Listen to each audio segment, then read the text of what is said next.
बिस्मिल्लाहिर्रहमानिर्रहीम। अस्सलाम वालेकुम। मैं हूं चौधरी रफ़ीक पसवाल। आज की वीडियो में हम बात करेंगे कि ज़्यादा हंसने वाले, ज़्यादा रोने वाले, ज़्यादा सोने वाले, कम या तेज़ बोलने वाले लोगों के बारे में नफ्सियात के माहिरीन क्या कहते हैं। माहिरीन नफ्सियात के मुताबिक अगर कोई शख्स छोटी छोटी चीज़ों पर रोए, किसी दूसरे की तकलीफ़ को ना बर्दाश्त कर सके, दूसरों को मुश्किल में देखकर रंजीदा हो जाए या फिर ज़्यादा परेशान हो जाए, तो ऐसा शख्स मासूम और नरम दिल का मालिक होता है। इसके अलावा अगर कोई शख्स बहुत ज़्यादा हंसता है, हत्ता कि गैर ज़रूरी बातों पर भी हंसता है, उन बातों पर भी हंसता है जिन पर हंसना नहीं बनता, तो वो शख्स अंदरूनी तौर पर इंतहाई अकेला है, यानी वो बहुत ज़्यादा तन्हाई महसूस करता है।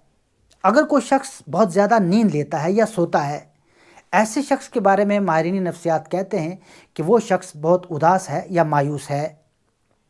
अगर कोई शख्स बोलता है मगर जब बोले तो तेज़ी से बोले और उसके बोलने में कोई ख़ास रब्त ना हो, उसके बोले जाने वाले जुमलों में कोई तालमेल ना हो, तो वो शख्स अपने अंदर कुछ राज रखता है। अगर कोई शख्स अजीब तरीके से ज़्यादा खाए तो वो शख्स टेंशन में मुब्तला है या टेंशन का शिकार है। ऐसे इंसान का दिमाग कई सारी नफ्सियाती उलझनों का शिकार होता है।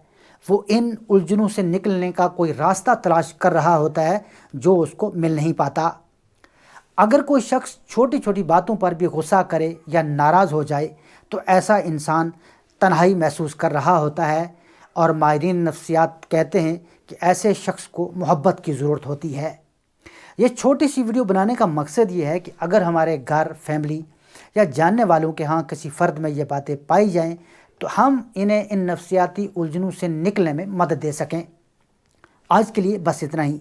देखने का बहुत शुक्रिया। अगर आपने अभी तक हमारा यूट्यूब चैनल गोल्डन वर्ड्स को सब्सक्राइब नहीं किया तो कर लें, ताकि हमारी हर नई आने वाली वीडियो का नोटिफिकेशन आपको मिल सके। खुश रहें और दूसरों को खुश रखें। मिलते हैं अगली वीडियो में किसी और टॉपिक के साथ। तब तक अल्लाह हाफिज़।